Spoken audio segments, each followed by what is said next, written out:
Welcome to this video on the history of Cong, researched and narrated by 5th and 6th class at Cong National School 2017. The Irish word Cunga, now known as Cong, simply indicates the narrow neck or stretch of land that separates Loch Carb from Loch Mask. It is on this isthmus Cong is situated, and from it that the district gets its name Cunga Feichín. When translated from Irish, this means the isthmus of St. Feichín. St. Feichín is the patron saint of Cong. The Abbey was built in 1120 by Thurlough More O'Connor, King of Connacht and High King of Ireland. It was built for the Augustinian monks on the site of St. Feichín's 7th century monastery. The Abbey served many purposes, including a hiding place for the O'Connor family, a hospital for the sick, as well as a place of learning for thousands of scholars. The north doorway leads into the chancel of the Abbey. This doorway is very famous as there are very few of this type left in Ireland. The chancel is the part of the Abbey where Mass was said. The high altar stood beneath the three high windows. The Sedilia can still be seen today. It was a stone seat set into an arched alcove in the wall of the chancel. The Sedilia was where visiting dignitaries would sit during sacred ceremonies. The sacristy is the room where the priest prepared for Mass. The set of steps are the night stairs, which led to the dormitory where the monks slept. You can still see some of the remains of the cloisters at Cong Abbey.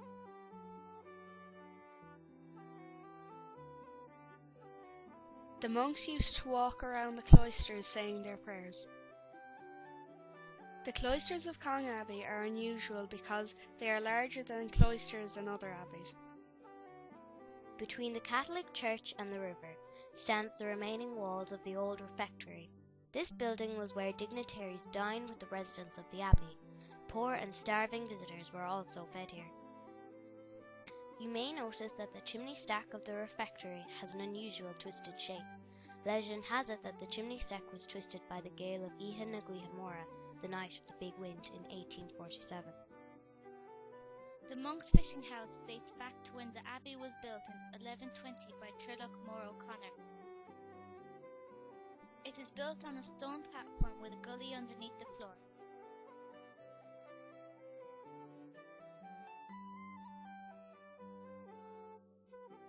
The monks had a clever way of catching fish from this house. There was a hole in the floor inside the house. A net was placed through this hole in the floor and a line connected the net with a bell in the abbey kitchen. When a fish was netted, the bell would ring to inform the cook. The fish could then be left in the net until it was needed.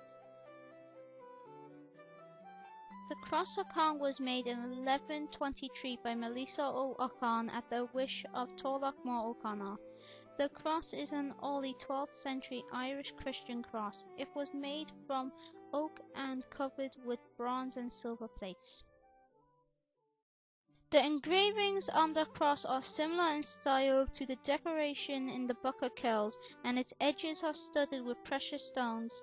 The cross of Cong originally contained a relic of the true cross which Thurlough More got from Rome. Unfortunately, the relic was lost. The cross contains an inscription in Irish which asks us to pray for Thurlough More O'Connor, Melissa O'Connor and Morfa O'Duffy, Archbishop of Connacht, who brought the cross to Cong. It was never allowed to leave the parish and was placed on the altar of the abbey only on special feast days.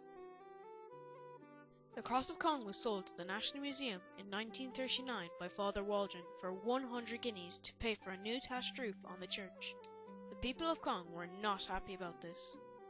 Father Waldron's successor, Father Lavelle, travelled to Dublin and asked to be shown the Cross of Cong. He then snatched the cross and tucked it under his coat and marched off, proclaiming he was taking the cross back to Cong, where it belonged. However, the cross remains at the National Museum. The market cross, which stands in the centre of Main Street in Cong, is said to mark the spot where a just judge was slain in 1350. Most experts believe that the cross dates from the 14th century. Others believe it was part of the high cross erected during the 12th century to commemorate the completion of Cong Abbey. The market cross was also called the O'Duffy cross because of its inscription. When translated from Old Irish, It calls for people to pray for Nicol and Gilibert O'Duffy, who were abbots of Cong Abbey. Around the year 627, Saint Feichín chose the picturesque isthmus of Cong as the site for his own monastery. Feichín is said to be the first abbot of Cong Abbey. Though Saint Feichín's monastery grew in importance, nothing remains today of that first building, which was made of wood. This is a stained glass window of Saint Feichín designed by Harry Clarke. This window is situated in St Mary's Church in Barrow, County Mayo. The Roman Catholic Church in Cong is dedicated to Mary of the Holy Rosary and was built in 1973. Cong Church contains a stained glass window of native Irish art. It was designed by Harry Clarke and was erected in the previous church in 1931, which also stood on this site. The window contains a central figure of Christ the King and insets illustrate the life of the Holy Family. The name Inchagoill came from Inchagoill, which means the island of the stranger. Inchagoill is the largest of 365 islands on Loch Howe.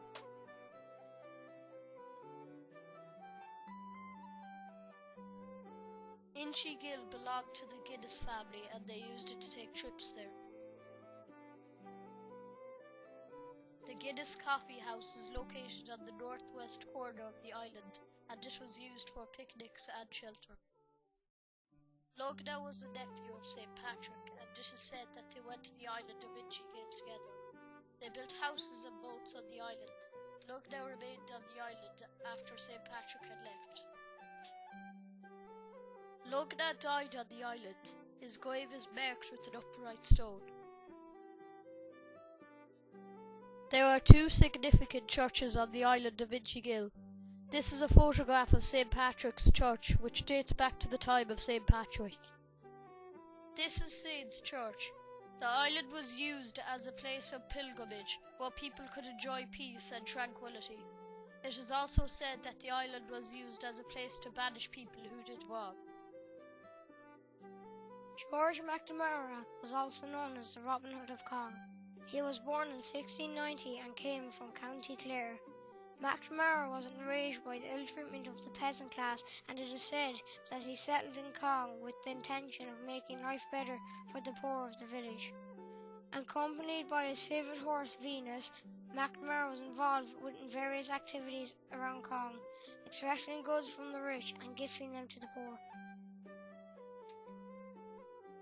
As he was a Roman Catholic, the law forbade him to own his own land, so the abbey was purchased by his brother-in-law, Stephen Craig Guinness. Guinness was a former owner of Ashford Castle and a landlord at the time.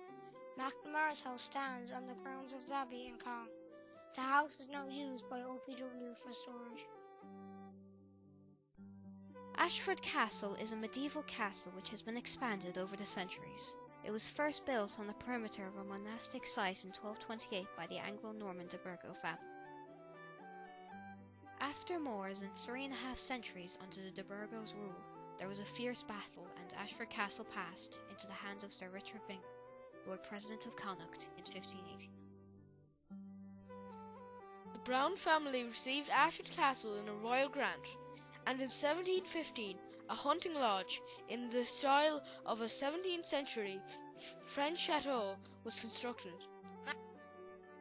The double-headed eagles, still visible on the roof, represent the coat of arms of the Browns.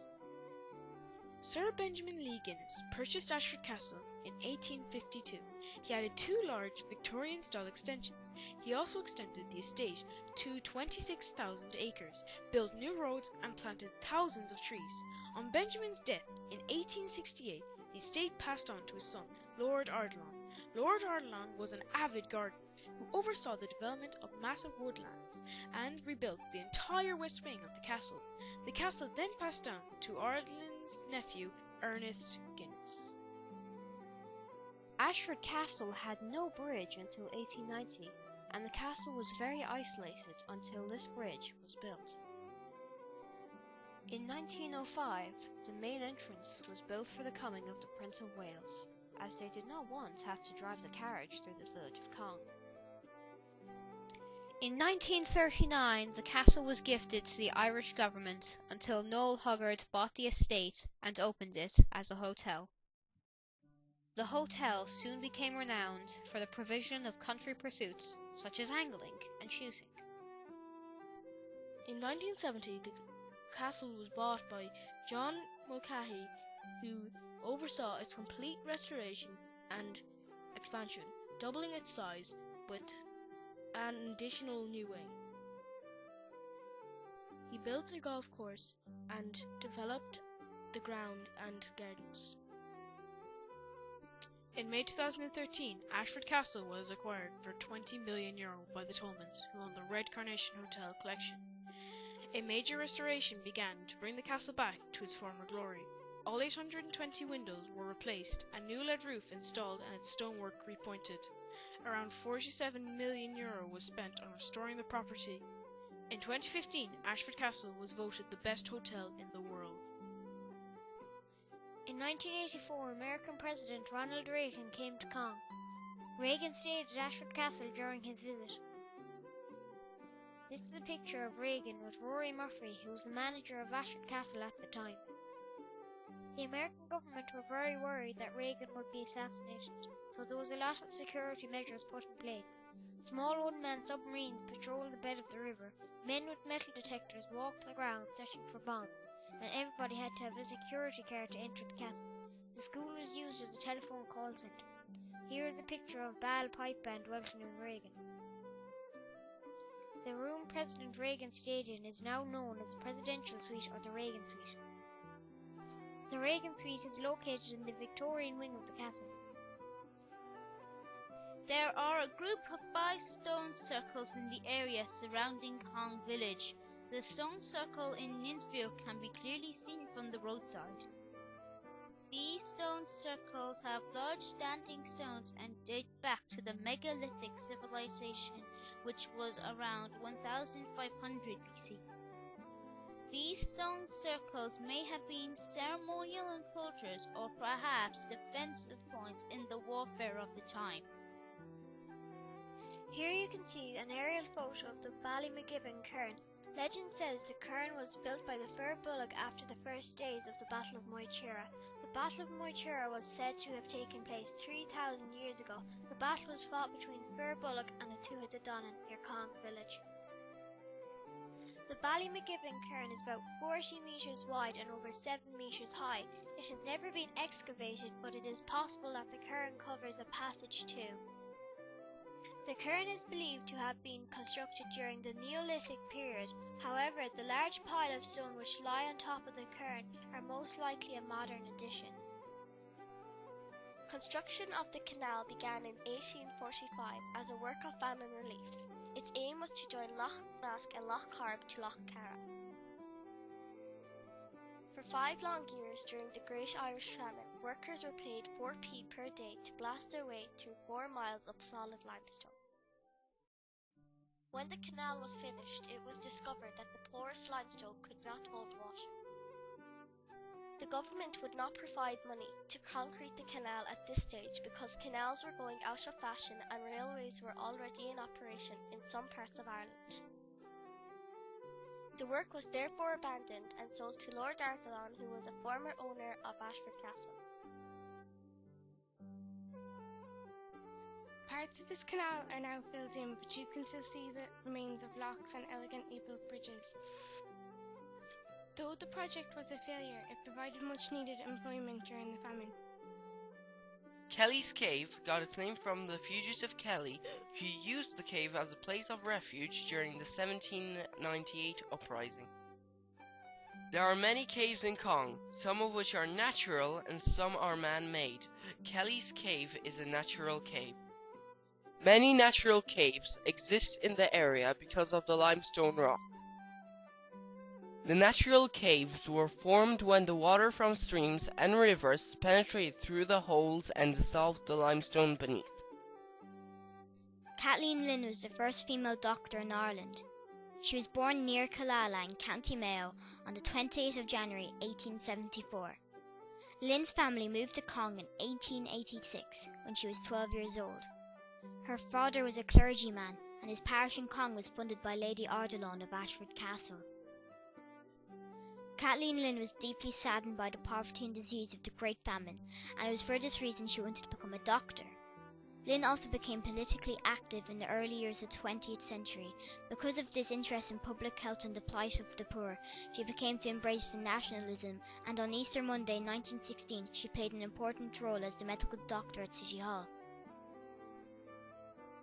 This is Kathleen Lynn on one of the 1916 commemorative postage stamps which were released to mark the 100-year anniversary of the Easter Rising in 2016.